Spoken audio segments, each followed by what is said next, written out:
How to qualify for special education services. Children with a medical diagnosis of autism might also qualify for special education services within the school district. There are significant differences in the process to receive a medical diagnosis and to meet the educational eligibility for special education services. It is very possible for a student to have a medical diagnosis but not meet the educational eligibility for autism, and it is also possible for a child to meet the eligibility for educational autism but not receive the medical diagnosis. Keep in mind, too, that not all children with autism will require special education services.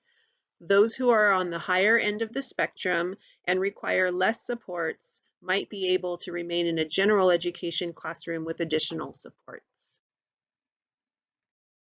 In order to qualify for special education services, an individual must be eligible under one of 14 different categories: autism, deaf-blind, deaf, emotional disturbance, hearing impairment, intellectual disability, multiple disabilities, orthopedic impairment, other health impairment, specific learning disability, speech or language impairment, traumatic brain injury, visual impairment, or established medical disability, which is only open for students ages 0 to 5 and must be removed by the time a child turns 5 and replaced with one of the other 13 categories.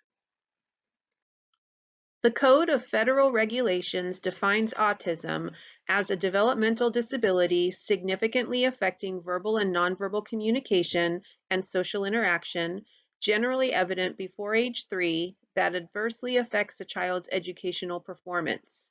Other characteristics often associated with autism are engagement in repetitive activities and stereotype movements, resistance to environmental change or change in daily routines, and unusual responses to sensory experiences. This is the definition that students must meet eligibility under in order to be considered for school-based services.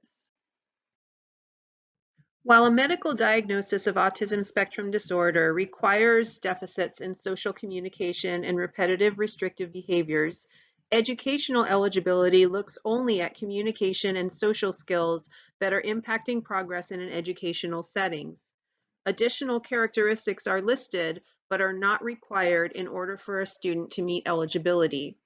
These include repetitive behaviors, resistance to change, and unusual responses to sensory experiences. There is also an exclusion to the educational eligibility requirements for autism. Autism will not apply if a child's educational performance is adversely affected primarily because the child has an emotional disturbance. While it is possible for an individual to be eligible under more than one of the 14 categories, if the primary eligibility is listed as emotional disturbance, then autism cannot be considered. When determining eligibility for special education services, educational performance is not limited only to academic performance.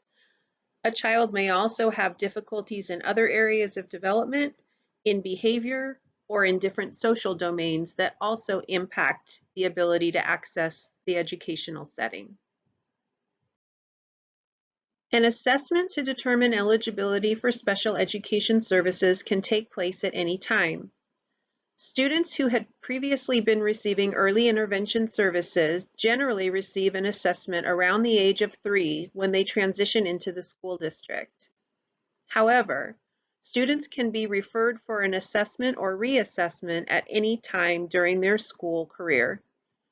Typically, a parent or a school professional would make the referral for assessment. Even if a child is not eligible when initially assessed, changes in social and academic expectations over time may require additional supports at a later date in a child's development.